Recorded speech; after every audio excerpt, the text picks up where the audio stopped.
Hola, amigas y amigos de Boulder Madrid. Me presento. Soy Raúl Crespo, director de Boulder Madrid. Y hoy tenemos con nosotros a un invitado que es historia del boulder en la zona centro. Y además, un estudioso del entreno y la rehabilitación de escaladores. Él es Carlos Álvarez. ¿Qué tal, Carlos? Muy buenas, Raúl, ¿cómo estás? Bien, bien, pues aquí disfrutando de la libertad.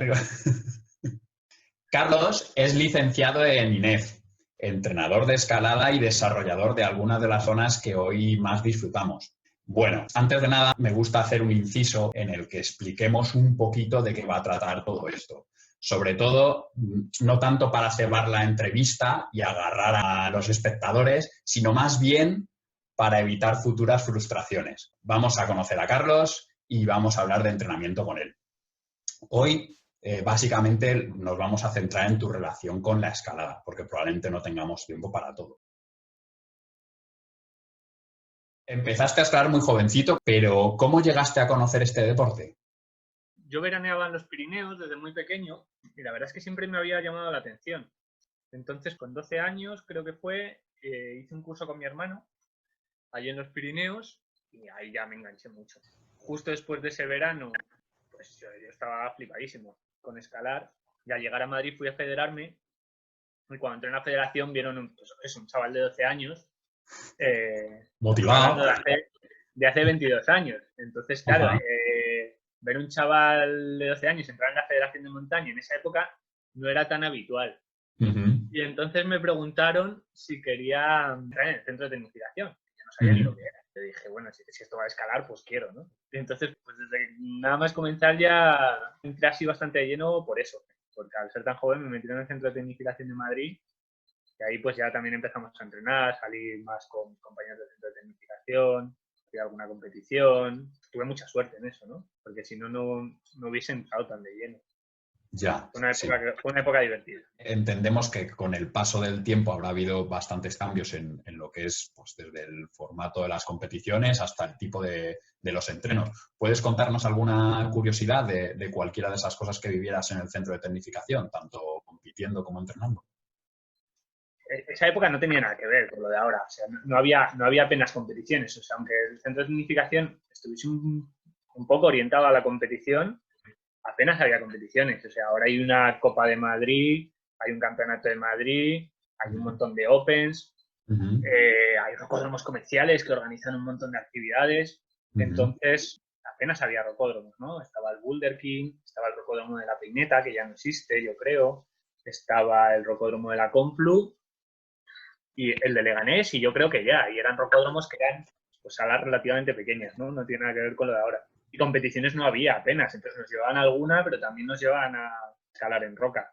Había alguna concentración, competición en roca. Me acuerdo de una que nos llevaron a Valeria, que tengo buen recuerdo, fue muy divertida. Sobre todo es que el panorama de la escalada no tiene absolutamente nada que ver con el de ahora, ¿no? Ha crecido mucho, mucho, muy rápido la escalada. Ya. Si me voy a aquella temporada y la comparo con la de ahora, no tiene absolutamente nada que ver. Entiendo que lo que hacías mayoritariamente era escalada deportiva. En aquel momento apenas había boulder. Justo en esa época se había comenzado a abrir el Escorial. Un poquito más tarde fue la zona referencia, ¿no? De España de boulder. Uh-huh. Y la primera. También habría algún boulder en la Pedriza, pero bueno, así como escuela con filosofía de boulder, solo estaban haciendo el Escorial. Y luego, pues sí, hacíamos sobre todo deportiva por eso, porque había muy poca gente que hiciese boulder, ¿no? En esa época. Sin embargo, yo cuando iba a entrenar o cuando iba al rocódromo, ya veía que a mí lo que me llamaba era el boulder. A mí lo que me Uh-huh. llamaba era eso, ponerme un bloque duro y intentar resolverlo. Ya en esa época, aunque fuese muy pequeño, ya veía que me iba a gustar más. Aquella época estar un poco uno conociendo no la escalada, sino todo. O sea que no todo sería escalar. Yo estaba muy fanático ya. Yo al final, entre los 12 y los 15, pues yo qué sé, era un crío. Entonces descubrí la escalada y prácticamente solo pensaba en escalar, ¿eh? Luego ya a partir de los 15 cambió la cosa y de hecho dejé de golpe de escalar. ¿No? Llegué a los 15 y entre los 15 y los 17 pues no escalé nada. Me dediqué a otras cosas, al botellón, a ese tipo de cosas que se hacen a esas edades. ¿Te echaron del equipo o qué? Pues no sé si me llegaron a echar, no me echaron, pero cambié de golpe, o sea, dije, pasé de estar a tope escalando a pasar olímpicamente, hasta que es un día a los 17 tal, que pues eso, estar en esa dinámica, estar siempre con los colegas, pues pensando en la fiesta, el fin de semana y demás. Un día dije, bueno, esto lo tengo que cortar ya. Y al día siguiente dije, venga, al rocódromo otra vez, y ya otra vez. Ahí cogí el ritmo, me pasaba un montón de días en el rocódromo y a escalar otra vez a tope. Creo que al final eres, por un lado, una persona de rutina y por otro, alguien que si se pone con algo le gusta hacerlo bien. Entiendo que también bebiendo debía ser de los mejores, ¿no? Sí, ya me va escalando, ¿eh?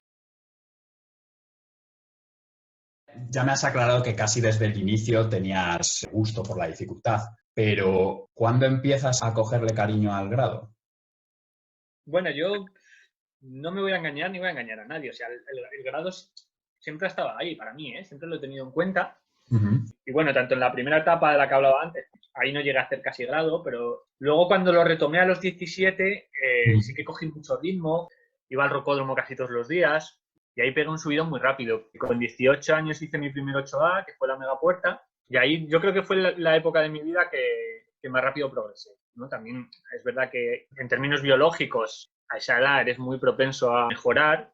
Uh-huh. Y luego eso, estaba muy fanático también y tenía bastante tiempo para escalar. Entonces en ese año progresé mucho. La megapuerta la hice, me acuerdo que la hice el 1 de diciembre, porque era el cumple de mi madre. Y Que no lo estabas celebrando con ella, por cierto. me has pillado. Y en ese septiembre Uh-huh. había hecho mi primer 7B más. Y en agosto creo que había hecho mi primer 7A más. Entonces fue todo muy rápido, ¿no? Entonces, claro, cuando esto tan rápido, vale, ya estoy aquí, en esta dificultad, y nada más lejos de la realidad, ¿no? Uh-huh. Eso creo que al final resta más Va a en el ayudar. aprendizaje que Exacto. sube. Uh-huh. Uh-huh. Al final luego también siempre queremos más, ¿no? Yo creo que si haces un 8A o haces un 8C, pues luego querrías hacer un 8C más. No sé, Sí, siempre tienes un poco el gusanillo este de un poco de la superación, ¿no? sí, o la insatisfacción. Es el sentimiento que se regala a todos los escaladores. Estar siempre pensando en lo siguiente y a lo mejor no disfrutar lo que uno acaba de hacer. Pero bueno, eso que cada uno lo lidie como pueda. Bueno, en ese momento que hiciste tu primer 8A, ¿tu sensación era que despuntabas sobre el resto? Porque entiendo que los amigos que fueran contigo, si probablemente estaban en el mismo grado tuyo y hacían 7A, cuando poco tiempo después te vieron hacer 8A, dirían, hostia, tío, eres el puto amo. En esa época había pocos 8As. Sabía, Sí. pero tampoco había muchos. Había los que había en el Escorial, Uh-huh. que pues, había un poco, algunos menos de los que hay ahora, la mitad de los Uh-huh. que habrá ahora, más o menos. Uh-huh. Luego empezaba a haber alguno en Zarzalejo, quizás, Uh-huh. y, y tampoco había mucho más, ¿eh? Porque además el Madrid era un poco como el epicentro de España del boulder, ¿no? Era donde se estaba desarrollando el boulder. Entonces no había mucho. Y luego tampoco había mucha gente que escalase de mi edad. Había poca gente que hacía ese nivel, pero también había mucha menos gente que escalaba. Ha cambiado mucho. Es que ha crecido exponencialmente la escalada, ¿eh? ¿Tu lugar favorito era el Escorial en ese momento? Porque entiendo que tampoco había más, por lo que me dices. En ese momento el Escorial era mi lugar favorito, sí. Hasta que descubrí Bayuela. Y entonces, pues, Bayuela pasó a ser mi lugar favorito. Yo Bayuela lo conocí con 18 años. Ajá, Y, y fui un día a hacer vías a Bayuela. De ajá. hecho, en esa época a mí me costaba encontrar gente para hacer boulder, para que te hagas una idea. Sí, sí, me imagino. Eso, fui un día a Bayuela con unos amigos a hacer vías y eso, cuando llegamos a Bayuela yo me fijé en el granito que era mucho más fino que el de Madrid. Era el granito más fino que había visto. Tenía muchísimas regletas, había un montón de desplomes. Y al final me pasé el día pateando, buscando y mirando bloques que me encontraba por ahí y no hice ni una vía. y me quedé flipado por el potencial que vi, por la cantidad de desplomes, la cantidad de regletas, que era el estilo de escalada que a mí me gustaba, ¿no? Porque al final a mí me gusta la escalada un poco más física que la que puede tener el Escorial y ahí veía que tenía ese potencial, ¿no? Entonces me quedé flipado. Yo no tenía coche y si en esa época costaba encontrar gente para hacer boulder a veces, pues imagínate, oye, vámonos a Bayuela, que está a 1 hora y cuarto de Madrid, que he visto bloques para abrir, ¿sabes? Pues era difícil. Entonces, al principio algunas veces cogía y me iba en autobús, y que tardaba 2 horas y media desde Madrid. Me iba en autobús, me ponía a patear por ahí, me ponía a limpiar y lo mismo, y vuelta en autobús. Y eso, y luego ya poco después conocí a Fernando Rey, que es otro enfermo de las aperturas como yo, y en cuanto le enseñé Bayuela, pues ya la enajenación era de los dos, ¿no? Entonces estábamos todo el día en Bayuela. Encima él tenía coche, porque es un poco mayor que yo, y estábamos todo el día en Bayuela abriendo sectores, abriendo bloques, pues eso, pateando, buscando, y la verdad es que fue una época que moló, ¿eh? Porque encima cada vez que íbamos encontrábamos algo nuevo que molaba, ¿no? Entonces era imposible que decayese la motivación porque había tantos proyectos, tantas cosas por abrir y era una locura, la verdad es que molaba. Y bueno, y así fue un poco, en los siguientes años fue un poco ese explotar de Bayuela, ¿no? De todo lo que estamos abriendo, ya se empezó a unir más gente que venía con nosotros, llegamos a alquilar una casa en Bayuela, ya estaba Nacho Sánchez también, estaba Pavi, estaba Alfredo y eso, pasamos mucho tiempo ahí y molaba esa época. Fer y yo hay veces que yo qué sé, yo creo que hay épocas que disfrutamos más de ir a explorar, ir a abrir, de escalar. Para mí es que es una parte muy importante de la escalada, ¿eh? Siempre lo ha sido. Es lo que más me motiva y creo que es un poco lo que completa el proceso, ¿no? Buscar cosas que te motiven, el proceso de búsqueda, que al final estás en el campo y en la montaña buscándolo, el proceso de abrirlo y luego el proceso de escalarlo. Entonces, me parece mucho más completo y bonito verlo así. Es mi manera de verlo. También, por otro lado, lo que hace es durar mucho el juego. Sí, está claro que retrasa un poco el proceso que con respecto a si solo es el encadenamiento en sí, ¿no? De un bloque que ya está abierto. Pero eso depende mucho, ¿no? Depende de la dificultad del bloque, depende de la logística del bloque, ¿no? De que sea buena la caída, de que haya mucho que limpiar, de la calidad, de lo compacta que sea la roca. Va a depender de muchas cosas. Pero sí, hay bloques que han tenido un trabajo de abrir muy importante. Por ejemplo, el Farallón de Bayuela, que es de los sectores más conocidos, sí. El Farallón de Bayuela, me hice uno de esos viajes en autobús, que me fui, me llevé la cuerda, me puse a descolgarme, y ahora el Farallón, la roca está bien, no parte nada o casi nada, pero si te fijas, ya se ha ido borrando un poco la huella, pero se ve como diferentes tonos de roca de todas las lajas que rompieron en su día, que la rompí yo ese día. O sea, me fui allí, me descolgué con la cuerda, me puse a tirar lajas y a tirar lajas y a limpiarlo todo y fue, eso por ejemplo fue una currada importante. Sí, sí, sí.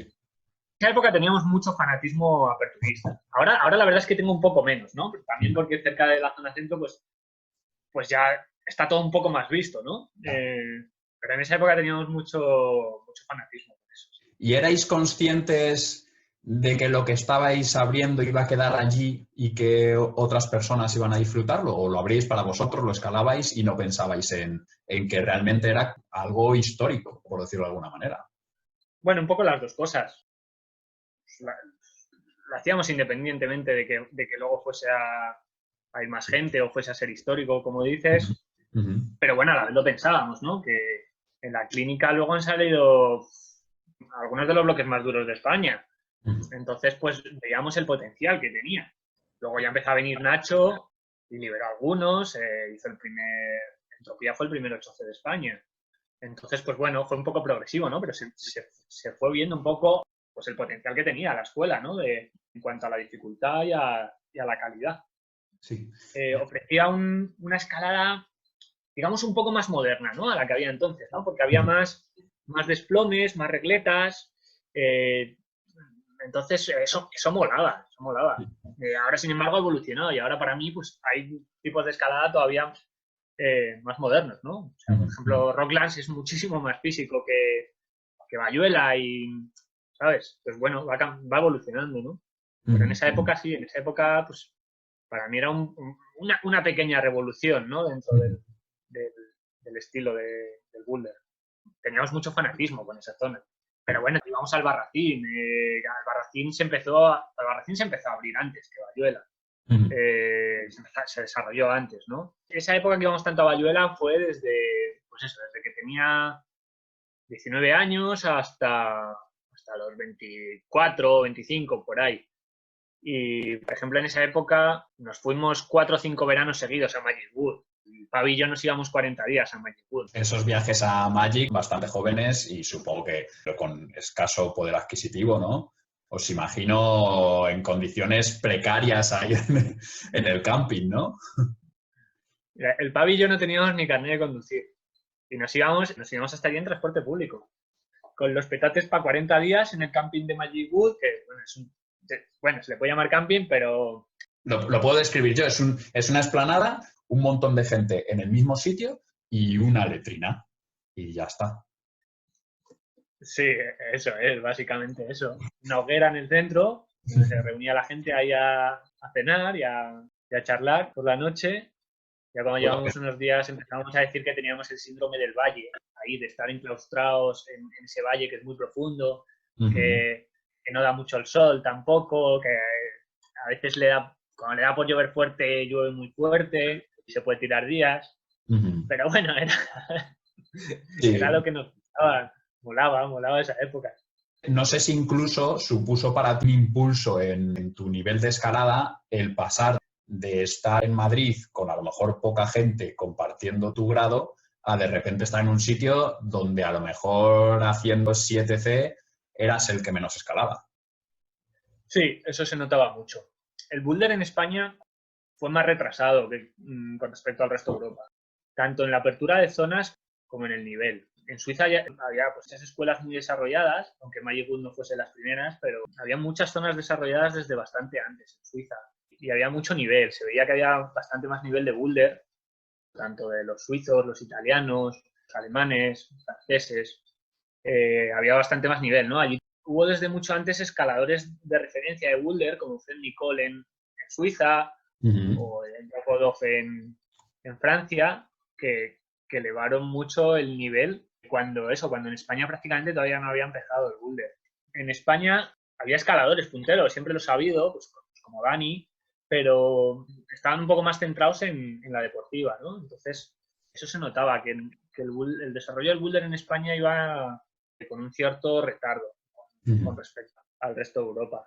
Y luego, por ejemplo, eso, en España había octavos también, pero la concentración de octavos que encontrabas en un sitio como Magic Wood no tenía absolutamente nada que ver, ¿no? Entonces, las oportunidades que te daba de probar bloques difíciles, a mí me venía genial. Digamos que ahí es donde más fui asentando los bloques de octavo grado. Luego también es una escalada más física, a mí se me da mejor ese tipo de escalada. La roca es muy compacta y duele mucho menos que el granito de la zona centro. Yo tengo dermatitis crónica en la piel y a mí escalar en granito, cuanto más abrasivo, pues peor, hace polvo. Entonces eso también lo notaba mucho, ¿no? Al final podía escalar más días, podía escalar más horas al final. Nos has ido contando un montón de momentazos por aquella época y ahora tampoco vamos a escapar de los momentos de sombra. Has tenido una carrera deportiva muy ligada también a las lesiones. ¿Qué te han aportado? ¿Frustración o aprendizaje? Las dos cosas. Mi primera lesión importante, que me rompí el menisco, fue con 20 años, creo. Y desde entonces, ahí entre los 20 y los 26 o por ahí, salía de una y entraba en otra. un poco Ya. así, ¿no? Entonces no acabé de tener continuidad. Y evidentemente, pues eso trae frustraciones, ¿no? Porque tú quieres escalar Ujú. y no puedes, ¿no? Pero bueno, también trae aprendizaje porque, por una parte, trae muchos aprendizajes, ¿no? Desde el punto de vista, por ejemplo, del rendimiento, cuando tú sales de una lesión y vuelves a escalar, Mm. adquieres mucha eficiencia técnica. Porque digamos que eres capaz de adaptarte A la fuerza que tienes. a hacer lo mismo que hacías antes con las cualidades físicas un poco disminuidas. Entonces, al final ahí desarrollas unas adaptaciones de eficiencia técnica que son importantes. Sí. Y eso es muy importante también, ¿no? Porque al final la eficiencia técnica y tus modelos de ejecución que sean técnicos y eficientes va a repercutir para siempre en tu manera de escalar Ujú. y va a mejorar tu rendimiento. Y Ujú. luego, bueno, también un aprendizaje a nivel de, para mí a nivel de estudio también, me está pasando esto, quiero estudiar y quiero saber más sobre las lesiones, ¿no? Estaba estudiando la carrera y quería saber más y en ese sentido pues he aprendido mucho, ¿no? Supongo que si no me hubiese lesionado, pues aunque ya me gusta ese tema de la biomecánica de las lesiones, no hubiese tenido una motivación tan grande de cara a su estudio. Y entonces, ¿cuándo empezaste a estudiar INEF? Ya que lo has mentado, para seguirnos situando en ese hilo temporal.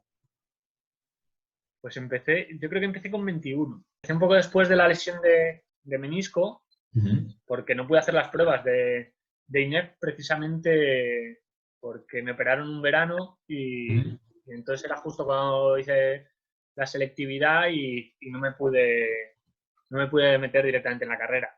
Ajá. ¿Y crees que ha tenido que ver en tu maduración como escalador adquirir esos conocimientos? Sí, mucho. Al final, todo lo que me ha ayudado a aprender de entrenamiento la carrera ha influido mucho, ¿no? Ujú. A ver, en la carrera en sí no te enseñan algo específico de entrenamiento y de rendimiento en escalada, ¿no? Es más las herramientas que te da para poder aprender tú Ujú. sobre pues, lo que es aplicable de la fisiología a la escalada, lo que es aplicable de la biomecánica a la escalada, lo que es aplicable del entrenamiento a la escalada. Pues te da un Ujú. poco todas esas herramientas. Y claro, yo hacía la carrera bastante enfocada a eso, ¿no? Porque era lo que me gustaba. Ujú. Y entonces, pues paralelamente iba aprendiendo todo lo que podía aplicable a la escalada y a la primera persona que se lo aplicaba era a mí mismo, ¿no? Claro. Me usaba de cobaya. Ujú. Eh, entonces sí, ha influido mucho, ha influido mucho. He tardado en madurar, ¿eh? He tardado en madurar ya, porque estamos hablando de los... No sé en qué edad estaremos, no sé menos, pero yo creo que estamos entre los 25 o los 26, o sea que he tardado en madurar. Bueno, fuiste precoz al empezar, pero después te quedaste ahí de teenager un montón de tiempo, tío. Me quedé estancado, sí.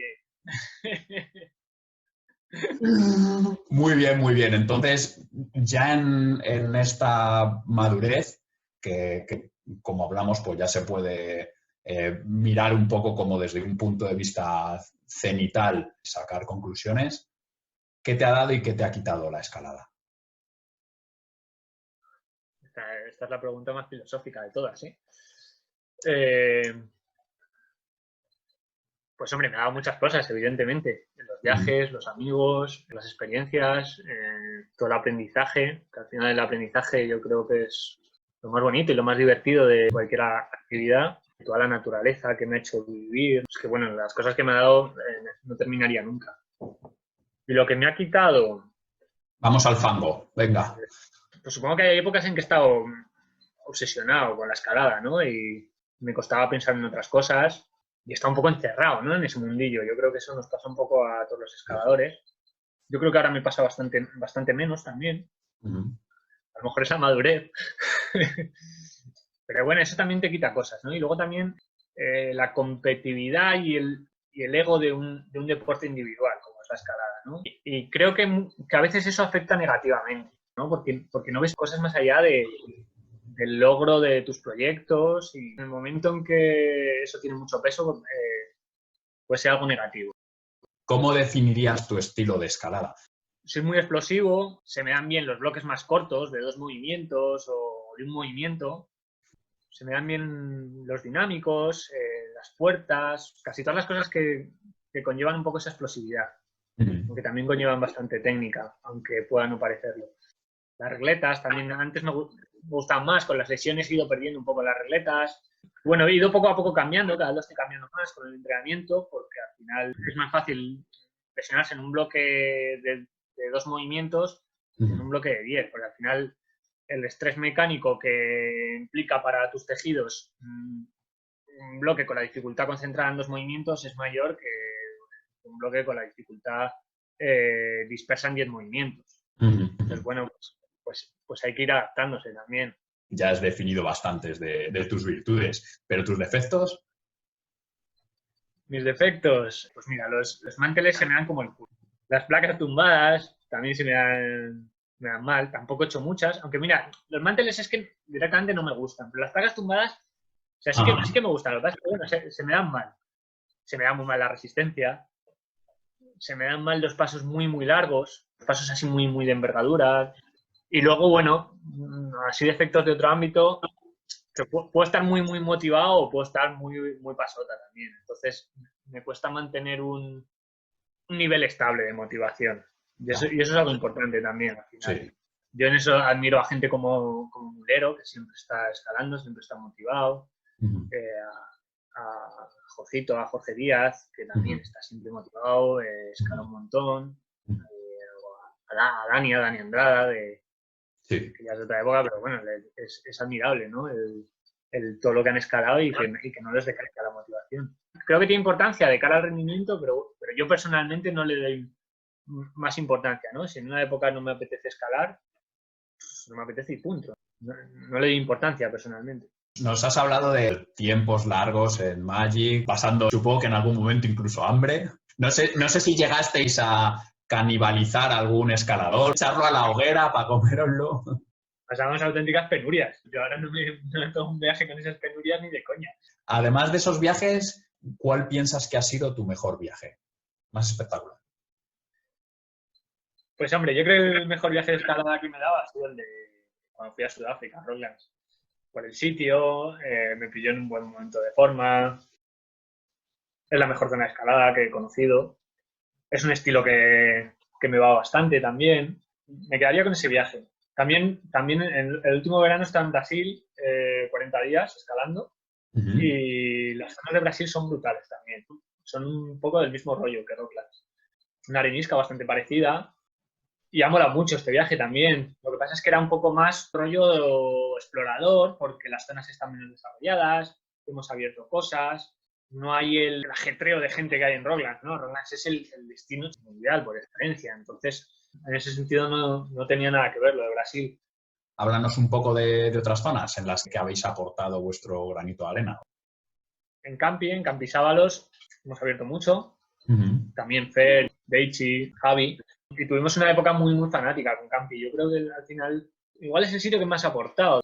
Es un sitio muy físico, con una concentración de octavos brutal. Creo que no hay ninguna concentración de octavos tan importante como la que hay en el sector principal de Campi. Es un muro pues, con 5 o 6 metros de media de altura, con caída en césped, y que tiene 20 y pico octavos. Y es que encima los 20 y pico octavos son líneas puras y son buenísimas todas. Y eso, en planchas de 25 grados y 55 grados, muy físico, la roca es buenísima, es la mejor caliza que he visto, yo creo. A veces llega a parecer un poco casi arenisca, pero es caliza, duele muy poco a la piel, o el sitio es muy tranquilo. Para mí Campi es la zona más importante. De hecho, creo que es el sitio donde más octavos he hecho del mundo, diría. Supongo que será Campi, sí. Y luego también, desde hace bastantes años, iba a Pont de Camps, que está en los Pirineos. Y ahí también he abierto bastantes proyectos y demás. De hecho, ahí hice el último 8 de más que hice, que es Still Young, que pues bueno, para mí fue de los mejores proyectos que he podido hacer. Y luego, pues en los valles colindantes al Valle d'Ossó, que es donde está Pont de Gans, pues, en los últimos años descubrimos nuevas zonas en Gavarní y Gedre. Y estuvimos dos veranos yendo y abrimos bastantes cosas y es una zona preciosa, además. Para mí es la zona más bonita de los Pirineos.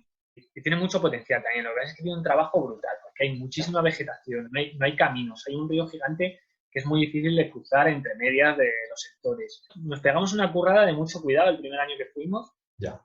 Y volvimos, Y estaba no todo sé si al igual. año siguiente o a los 2 años. Y se había vuelto todo salvaje otra vez. Entonces, son zonas que si, como no hay unos locales que las mantengan y demás, va a ser difícil que se desarrollen. Todavía no le has dedicado ni una palabra a Tamajón. Me llama la atención. Tamajón me gusta, lo que pasa es que Tamajón, en cuanto descubrimos Campi, para mí se define como Campi, pero con 2 estrellas menos. 2 de Entonces, 3. pues 2 de 5, 2 de 5. Pero es un estilo bastante parecido al de Campi, lo que pasa es que la roca es peor, para mí la de Tamajón es más dolorosa, son agujeros más heterogéneos, así, más retorcidos. Para mí es eso, es bastante parecido, pero con un poquito menos de calidad. Pero es una zona que me gusta de Tamajón, ¿eh? De hecho, he ido mucho a Tamajón. Tamajón fuimos mucho, pues no sé, cuando tenía 22 o 23 años, que pues es en la época que te hablaba antes de que estábamos siempre metidos en Bayuela, cuando llegaba el calor, que Bayuela hace mucho calor ya de por sí, pues cuando llega la primavera ya empieza a ser insufrible. Pues nos íbamos a Tamajón, ¿no? Porque la caliza se dejaba más, ahí abrimos también bastantes líneas. Lo que pasa es que eso, en cuanto descubrimos Campi, como que nos fuimos a abrir Campi y dejamos un poco de abrir Tamajón. También hay otro punto importante cuando uno abre un boulder, que es bautizarlo. Yo no sé si realmente erais conscientes del contexto histórico, sobre todo en Bayuela y demás, que daba la impresión que queríais poner nombres que os situaran de la manera que os corresponde en la historia. Yo veo que por un lado hay nombres ingeniosos y creativos y por otro directamente mensajes hirientes a los colegas. O sea, ¿qué es para ti el nombre La Eterna Promesa? Pues estos que son unos cabrones. Pues me lo pusieron por eso, porque me llamaban La Eterna Promesa en una época. Y no sé si fue Fer o Alvarito que puse ese nombre. Pero sí, lo que tú dices, no poníamos nombres trascendentes, poníamos las primeras paridas que se nos ocurrían y las gilipolleces que nos traíamos entre nosotros. Pues eso, hay a meter el dedo en la llaga al otro y hay muchos del Mántido, putas maricones y Mántidos, Mántido el deseoso, hay muchos por ahí. Es que se me olvidan ya, hace tiempo ya de todo eso y se me han ido olvidando. Mira, el potencia hidrogenada. Sí. El potencia hidrogenada se llama potencia hidrogenada porque siempre he comido muchos dulces y muchos bollos. Y estaba el turco un día en Tamajón con nosotros, pues que va, yo hay un paquete de bollos. Me decía, pero ¿cómo comes esas movidas con la cantidad de grasas hidrogenadas que tienen y tal? Y yo, bueno, ya, tal, no sé qué, pero bueno, me da potencia hidrogenada. Y ya se quedó el nombre, potencia hidrogenada. O sea, casi todos los nombres son paridas de este estilo. Ahora que hablamos de aperturas, muchos de esos bloques entiendo que los habréis visto mutar y quizá no siempre por causas ajenas a la voluntad del escalador. En Tamajón sí. En Tamajón el potencia hidrogenada tiene un trideo de derechas, así como muy apretado, que roza mucho en el índice. Entonces, cuando sacas la mano al lanzar, a mí me rajaba esta zona del índice, ¿no? Sí. Aunque me pusieses para drapo, me la rajaba. Ajá. Entonces, al final, cuando lo estaba probando, pues le podía dar entre 10 y 15 pegues al día. No le podía dar más. Y después de la repetición de Nacho, apareció un brocazo ahí y lo convirtieron en un cazo. Luego en el Tolmojón también los cantos crecieron. Y en alguno otro han sugerido también. Pero vamos, yo te puedo hablar de esos dos sobre todo. Este tema que tronca de lleno con la ética en la escalada y que por supuesto, claro, sabemos que la escalada es un deporte individual donde se rige por una convención entre los escaladores con unas reglas más o menos difusas o claras, pero bueno, que cada uno en su conciencia las aplica como desea. ¿Cuál es la salud actual de la ética en la escalada? A ver, es un tema complicado, yo creo, porque la escalada se está profesionalizando, ¿no? Entonces, si hay consecuencias laborales y económicas en el currículum que tú tengas como escalador, y es tan fácil que como que la gente, como no hay un árbitro que vigila esas normas, se las salta y se apunta a algo y ya está, creo que sí que va a haber un pequeño porcentaje de gente que no va a actuar correctamente. Tampoco sé cuál es la solución. Pues lo ideal sería que esas normas que tú dices, no escritas y éticas y demás, las respetase todo el mundo, ¿no? Pero, no sé, por otro lado creo que eso es utópico, ¿no? Que absolutamente todo el mundo eso. O sea, en todos los colectivos sociales hay cierta corrupción. O sea, aquí encima que no hay nadie que lo vigile, también creo que va a ocurrir. Es una realidad. Pero bueno, también que cada cual haga lo que haga con su conciencia, ¿no? Yo creo que también quiero pensar que si hay alguien que actúa mal en ese sentido, peor para él, ¿no? Y tarde o temprano repercutirá en él, ¿no? El que no haya hecho las cosas bien y al final, bueno, no creo que se pueda estar a gusto con uno mismo, ¿no? Autocomplaciéndote y engañándote, ¿no? Bueno, rebajando un poquito la tensión por no seguir metiéndote en apuros. Actualmente, ¿qué opinas del granito? Digo, por no seguir pues, metiéndote en apuros. ¿Qué opinas del granito y cuál sería tu ranking de tipos de roca? Tú quieres que me tiren a la hoguera, ¿eh? Esta va a ser tu última aparición en público. A partir de aquí, confinamiento para ti para siempre. Para siempre, ¿no? A ver, a mí el granito de la zona centro no me gusta mucho, pero es porque a mí la piel me aguanta muy poco en el granito. Por ejemplo, la pedriza, que es de los granitos que peor le van a mi piel, voy muy poco, pero las veces que voy, creo que de media no aguanto ni 3/4 de hora sin tener una yema sangrando. Ya. O sea, no que me duelen las yemas, sangrando. Entonces, es que no me compensa ir. Es que es así. Sí, o sea, sí. luego el estilo sí que me gusta, ¿eh? O sea, lo que es el estilo y los movimientos, sí que hay bloques que me gustan, o sea, me parece que hay bloques muy buenos. Y luego, bueno, o sea, el estilo me gusta, pero bueno, es verdad que hay estilos que me gustan más. O sea, no nos vamos a engañar. De hecho, pues eso, mi ranking de rocas, lo que más me gusta es la arenisca de Rocklands, y que era muy parecida a la de Brasil. Pues claro, esa arenisca no tiene nada que ver con la de España. En España lo que más me gusta de roca yo creo que es Campi. O la caliza del norte de España también me gusta mucho. Bueno, hay determinadas franjas de arenisca de Alcolea que me parecen muy buenas. Algunas que son así más duras y tal, como el muro de Santa María, me parece muy bueno también. Y luego me gusta mucho el granito y el gneiss que hay en Pirineos o en Suiza. Lo que pasa es que no tiene nada que ver con el granito de la zona centro. ¿Cuáles han sido los hitos que han marcado tu carrera como escalador? Está difícil, también. Hombre, ya has calentado con el resto de preguntas, ahora llega lo serio. Ahora llega lo serio. Los hitos que me han marcado. Pues, por un lado te diría ciertas lesiones, como hitos negativos. Las operaciones que tuve en la mano hace 3 años me marcaron muchísimo. O sea, de hecho dejé de escalar. A corto plazo dejé de escalar. No quería saber más de la escalada, tanto por la lesión en sí, por la suma de todo.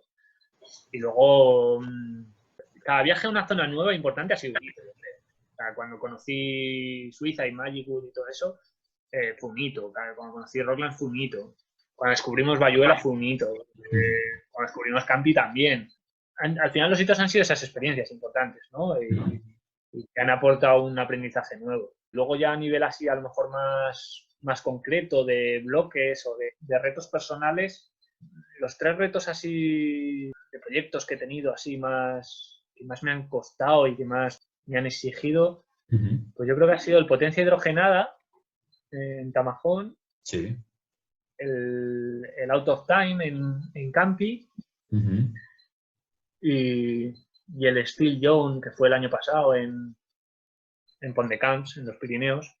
Y ese fue un poco también por todo lo que te contaba, ¿no? Las lesiones. Ha sido una sorpresa para mí, ¿no? Porque 1 año y medio antes de hacer este bloque pasaba de escalar y ya como que daba un poco la escalada como en un tercer plano en mi vida, ¿no?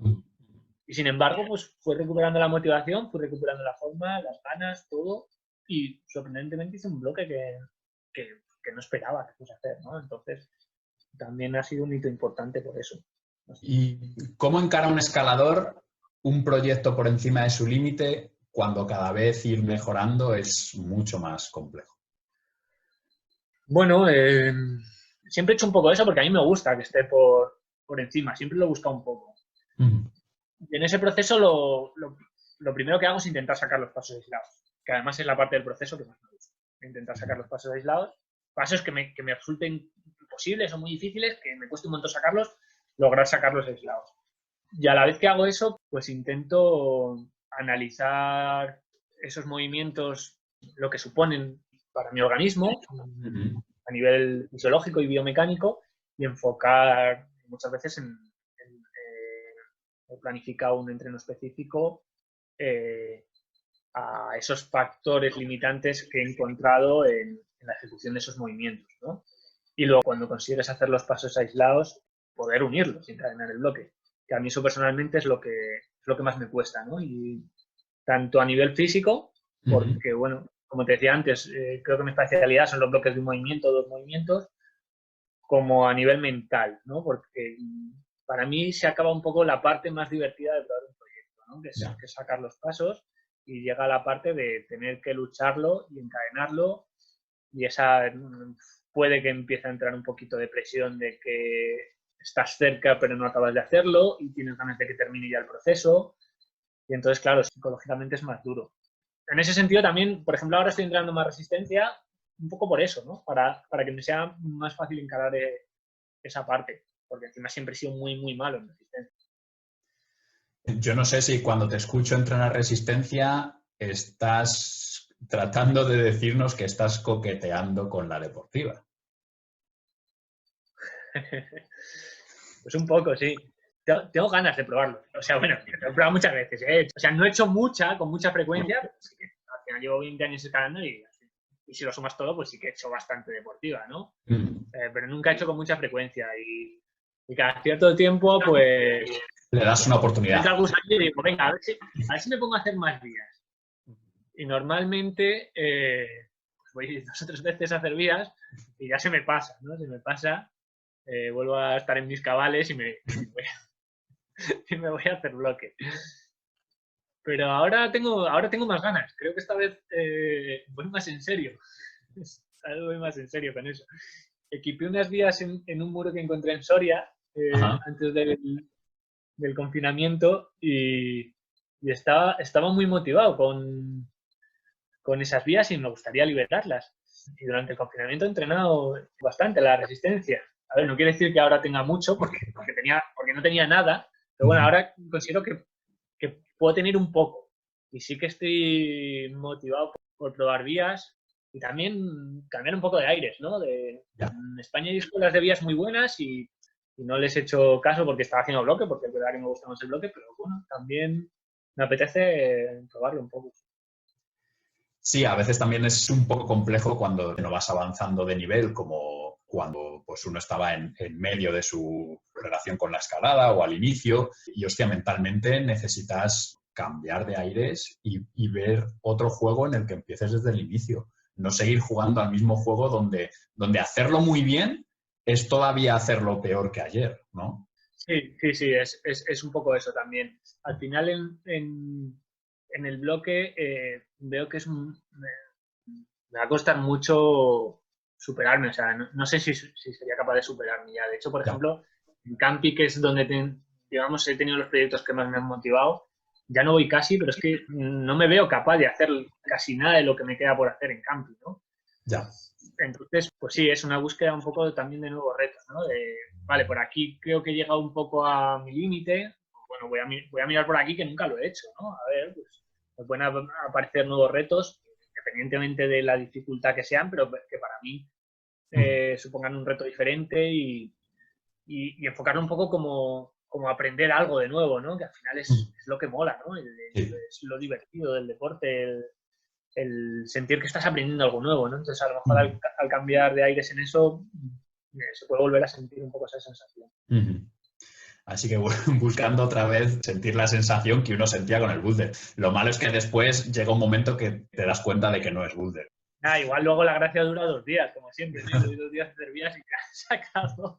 En tu carrera, como hemos visto, entre Fer y tú y después otro montón más de gente, habéis abierto muchos bloques y demás, que a cada uno de ellos le habéis dado un grado o por lo menos habéis hecho una propuesta. ¿Se han dado casos donde bloques que has encadenado con el paso del tiempo los hubieras cotado diferente? No lo sé exactamente. O sea, creo que hay bloques que he abierto y les he dado un grado y luego lo han bajado. Y hay otros bloques que les he dado un grado y luego lo han subido. Pero bueno, es que es lo normal, ¿no? O sea, al final es algo subjetivo y Sí. al final es el consenso de todos, Sí. lo que he dado grado. Sí que hay bloques que intuyo que me equivoqué más sobregraduándolos y otros infragraduándolos. Sí que tengo esa sensación con algunos viéndolo en perspectiva. Pero bueno, hasta que no lo repitan, pues yo qué sé, igual es una sensación subjetiva mía que no es correcta. Tengo ganas de que repitan el Out of Time, porque lleva 7 u 8 años desde que lo hice y lo ha probado bastante gente y nadie lo ha hecho y ha sido de los bloques que más me ha costado. Y en ese, por ejemplo, sí que tengo ciertas dudas. Sí, hablas de recibir esa información de los que repiten, que no lo hayan repetido me parece una información en sí mismo. La labor que he hecho un poco de ponerme al día de tus gustos y demás, te he visto surcando los cielos y digo, ¿y este tío qué hace ahí con el parapente? Cuéntanos, ¿por qué? Pues eso fue un poco con la crisis de las últimas lesiones de la mano. Eso, me lesioné la mano hace ya 4 años. Me operé 2 veces, me quedó mal el dedo en las operaciones, he perdido mucha fuerza, me seguía doliendo, estaba un poco agotado. Y entonces pues estaba bastante desmotivado con la escalada y bueno, siempre había querido hacer parapente también y me puse a aprender a hacer parapente. ¿Lo has llevado al límite como con la escalada? ¿O? No, que al principio estaba muy, muy fanático. O sea, empecé hace, no sé si todavía no hace 2 años que hice mi primer vuelo. El primer año es verdad que estuve muy fanático. Y es que al principio, cuando aprendes algo, para mí es muy difícil no estar fanático, ¿no? Porque ves que mejoras cada día, tal, y a mí eso me engancha mucho. O sea, a mí me parece una sensación súper guapa. Pero luego ya, pues eso, la primavera, en el verano del año pasado, me llevé también un par de sustos tochos. Y ahí le ves las orejas al lobo también. Que en el aire eres muy vulnerable, ¿no? Que es otro rollo.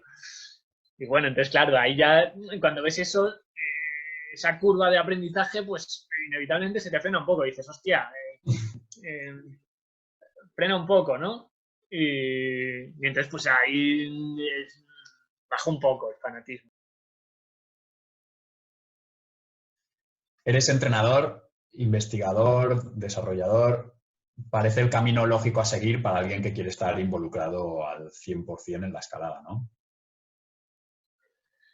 Sí, yo siempre he sido muy curioso, ¿no? Entonces, como siempre, pues eso, llevo 20 años escalando y demás, pues la misma curiosidad que tenía por descubrir nuevas zonas y desarrollarlas, pues también la he tenido en el campo del rendimiento, ¿no? Y al final, pues eso, por eso también me metí a estudiar ciencias del deporte y siempre he enfocado un poco el estudio de mi carrera, luego del posgrado y de la investigación a esto, al rendimiento en la escalada. ¿Qué te parece más complejo? ¿Hacer que disfruten 12 personas en tus entrenamientos convencionales, 1 hora y media, 2 días a la semana, que cada uno viene con sus frustraciones, sus alegrías, no para todo el mundo es igual de importante la escalada, o que consiga sus objetivos una persona a la que entrenas individualizadamente?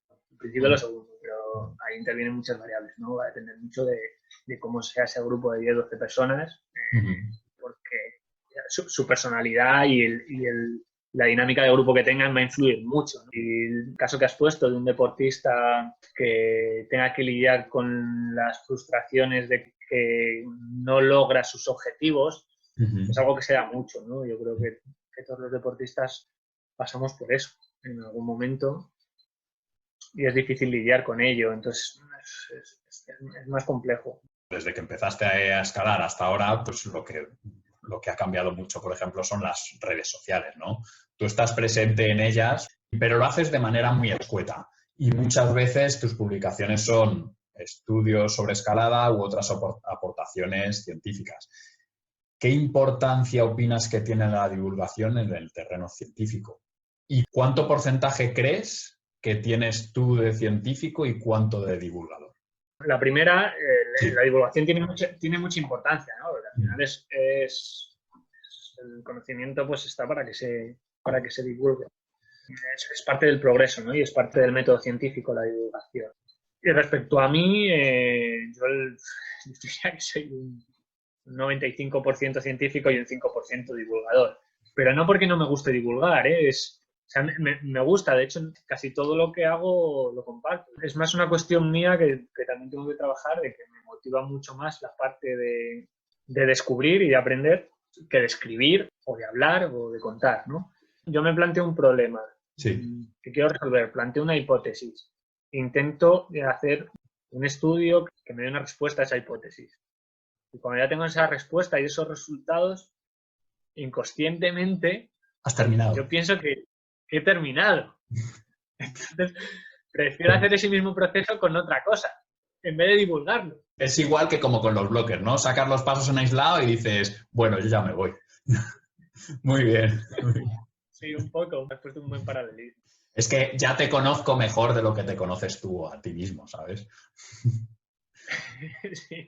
Yo, después de esta entrevista, Raúl, igual hacemos unas sesiones aparte para que me guíes un poco.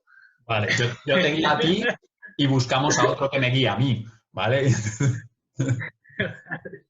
Nos hacemos terapia, después es solo sencillamente cerrar el círculo y ya estamos todos en terapia. Bueno, lo último en lo que andabas metido era en desarrollar una serie de artefactos. Digo artefactos que parece, yo que sé, máquinas del doctor Moriarty o algo, ¿no? Pero digamos que una serie de herramientas que nos sean útiles para progresar en la escalada y sobre todo en la fuerza de dedos, que al final, bueno, ha sido tu gran especialidad, un factor muy determinante. Cuéntanos un poquito de ellos, avánzanos algo. Sí, pues bueno, a ver, estoy haciendo una marca de productos de entrenamiento y es una marca, pues un poco la filosofía de la marca que tenemos es sacar al mercado productos Sí. para llenar una parte del entrenamiento que no se está desarrollando. Al final, el entrenamiento en escalada está muy poco desarrollado. O sea, cada vez se está desarrollando más, pero la escalada es un deporte joven y está poco desarrollado. Y en alguna de las investigaciones que he hecho, veo que faltan instrumentos para desarrollar ciertas partes del entrenamiento, ¿no? Entonces, esta marca va enfocada a eso. No va a repetir más de lo que ya hay. No va a ser... ¿Vas a hacer otra tabla de suspensiones con los agujeros un poquito más a la derecha o un poquito más pequeños, Y ¿no? con otra imagen. Son instrumentos nuevos y prácticos orientados al rendimiento. Dentro de esos instrumentos va a haber un poco de todo. Van a ser para entrenar la fuerza, para mejorar la recuperación. Otros instrumentos van a ser para mejorar la eficiencia técnica. Me preguntaba sobre la fuerza. La fuerza es muy importante, por supuesto. Pero bueno, también hay un factor que es muy complejo de estudiar, que es la eficiencia técnica.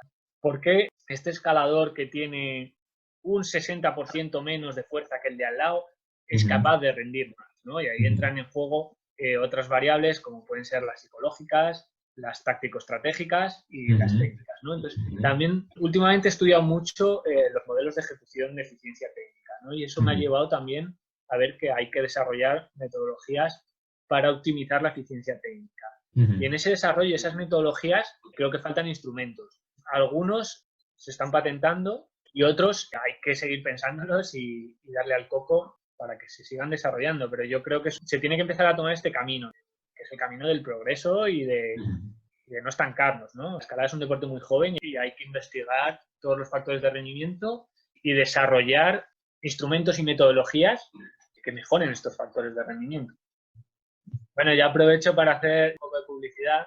La marca se llama Climbing Biomechanics. El primer producto va a salir dentro de muy poco tiempo. Va a ser un instrumento para entrenar la fuerza y la resistencia de agarre, trabajándolo a través de otras cualidades diferentes a las de las suspensiones, ¿no? Porque al final la pega que pueden tener las suspensiones, por supuesto, pero el ejercicio estándar para entrenar la fuerza de dedos, la fuerza de agarre, es que el agarre es siempre isométrico y el que el agarre siempre sea isométrico tiene unas consecuencias respecto a las adaptaciones que producen el músculo, ¿no? A diferencia de ejercicios que conllevan regímenes de contracción excéntrico o concéntrico. Entonces, bueno, pues con este aparato va a permitir entrenar en régimen de contracción excéntrico y concéntrico. Y nada, y va a ser la hostia, va a ser la hostia. Bueno, Carlos, solo me queda, primero, invitarte a que vuelvas a hablar de entrenamiento y sigamos desarrollando todos esos conocimientos que tienes. Esto ha sido como la puerta de entrada a tu cabeza. Entonces ahora tenemos que ubicarnos y empezar a ver todo ese conocimiento que tienes, que queremos aprender de él. Y bueno, pues darte la oportunidad de que te despidas de nuestros amigos de Boulder Madrid. A la gente que espero que les haya gustado, pues que bueno, que las circunstancias están siendo jodidas y que espero que estén todos bien. Y les mando un abrazo. Así que nada, muchas gracias, Raúl. Muy bien, Carlos. Nos despedimos de nuestro público, el que esperemos que haya al otro lado. Si no, pues me despido de ti sin más. Y nada, muchas gracias por venir y nos vemos otro día hablando ya solo de entrenamiento. Un abrazo, Carlos. Venga, perfecto. Un abrazo, Raúl. Hasta luego. Chao.